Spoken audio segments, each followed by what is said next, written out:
అందరికీ జై శ్రీరామ్. కుజదోషము పరిహారము. కుజదశ 7 సంవత్సరాలు కనుక కుజుడికి అధిపతి అయిన కుమారస్వామి అష్టకము 7 సార్లు 41 రోజులు పారాయణం చేయాలి. షష్ఠి తిథి నాడు కానీ, సుబ్రహ్మణ్య షష్ఠి నాడు కానీ, సుబ్రహ్మణ్య జననం జరిగిన కృత్తికా నక్షత్రం రోజున సుబ్రహ్మణ్య స్వామికి ఆవు పాలతో అభిషేకం చేయాలి.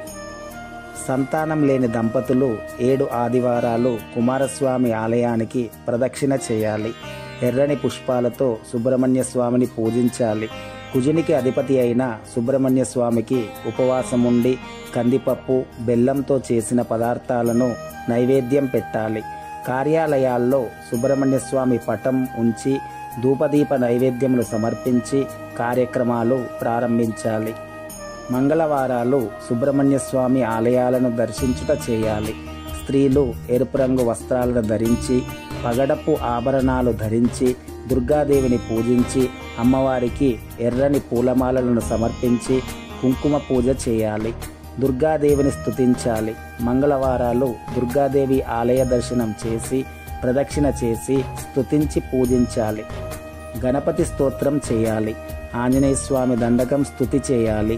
బలరామ ప్రతిష్ఠిత నాగావళి నది తీర పంచలింగాలను దర్శించాలి. మంగళవారాలలో సింధూరవర్ణ ఆంజనేయ స్వామి దర్శనం, ప్రదక్షిణ, స్తుతి చేయాలి.